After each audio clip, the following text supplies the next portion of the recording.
Generally, sunsets, the hot spot is where the sun's going down. This is the brightest area, and it will dissipate out to darker, deeper, richer colors back in here. In the meantime, I want this to be a pretty bright sunset. So here's where I'm going to use, I have some cleaner water over here, so I'm going to work with this because my water's getting a little dirty here. And so I'm just going to wet this all down. And I can paint right over the trees, and I'll explain a little bit more about that later. Okay, so I've got this nice, keep that hot spot there.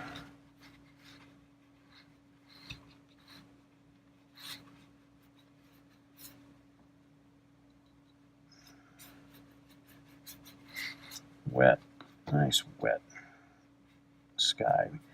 Skies work really well wet into wet because clouds and patterns in the sky are so generally pretty loose and organic, with the colors and things mixing. So, okay, so we've got that. I'm going to start in here with, I'm going to get my bright yellows first around the sun here. So I'm going to start with this kind of thing.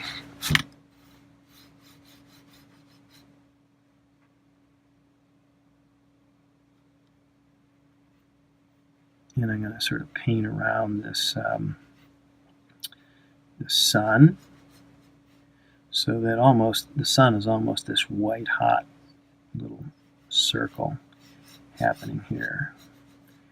Okay, so I start with the yellow, and then as I move up the picture plane here, as I get further and further away from this hot spot, what I'm going to do is, this is the edge of my water, and I'll bring some of that color into the water a little later on, but right now what I'm going to start to do is pick up my hot reds. So I'm starting to move into some of my oranges here, letting these creep in.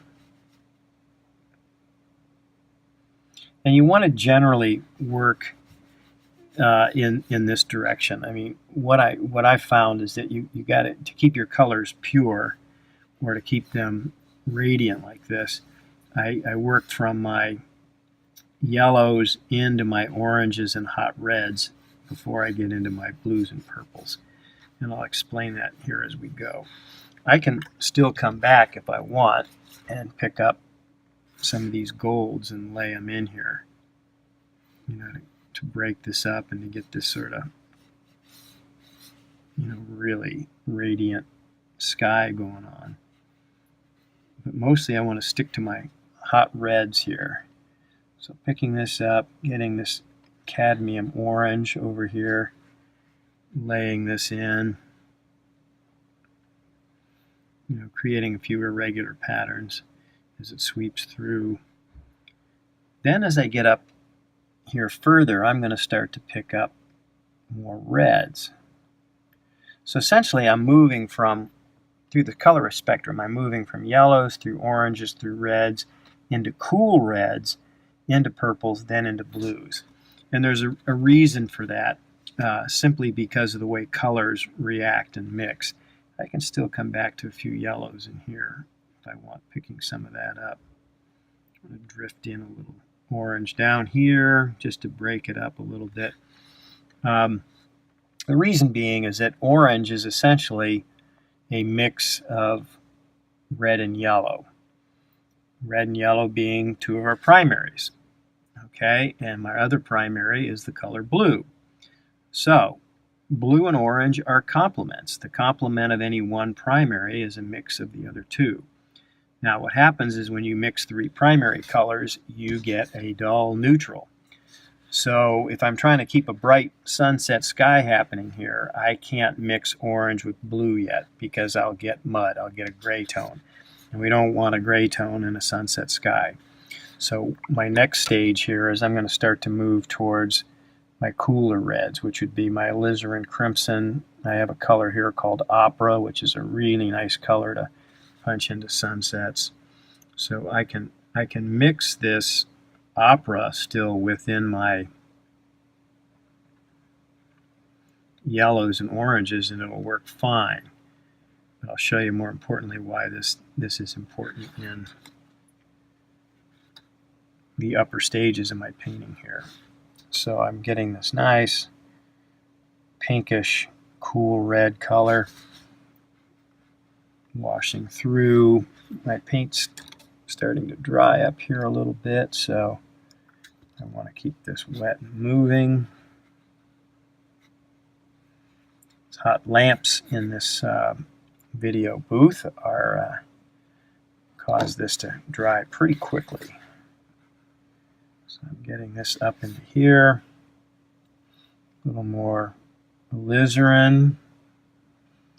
Now what I'm going to do is start moving into my purples.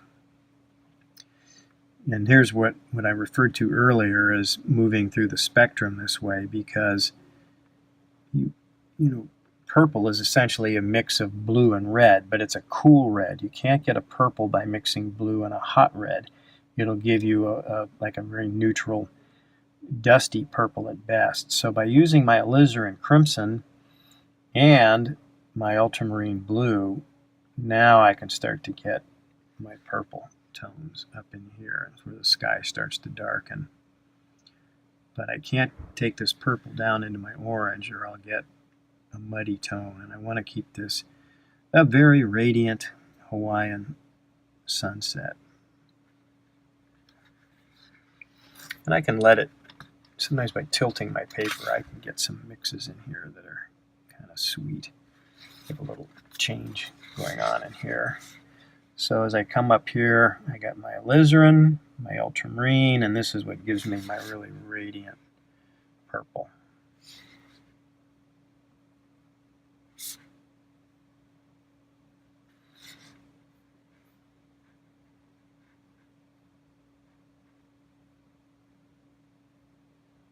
Changes in there. And then here's where I can go from my purple then up into my deeper blues and perhaps even into a bit of cerulean and cobalt up in here. So I get this, amazing sunset happening with radiant color and not muddy color. So that's the kicker. Okay, so here I'm going to pick up a little more ultramarine blue and some cobalt blue. So I'm going from purple now more into my blue tones,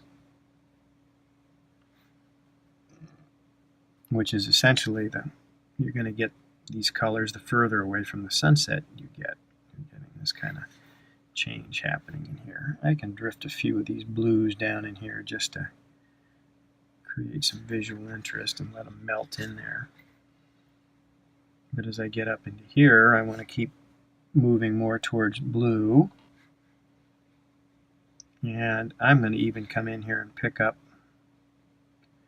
a little cerulean blue, which is this guy here.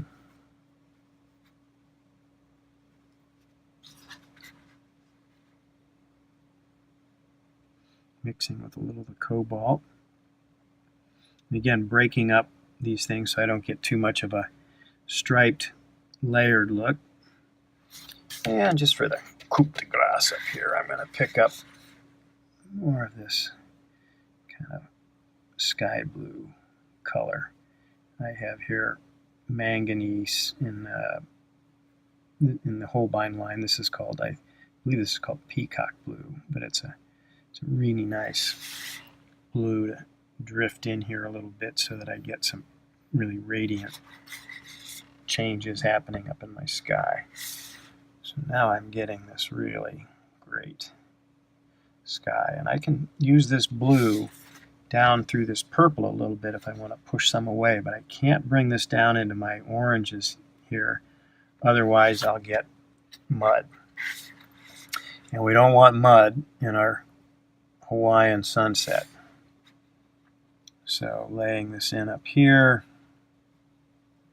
and then I just look and I see if there's any changes I want to make, and I think this is a little bit too much of a U shape.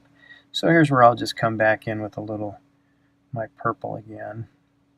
Mix up my alizarin, little ultramarine blue, get that radiant purple, and again just melt this in, break this up a little bit so I got some interesting shapes happening.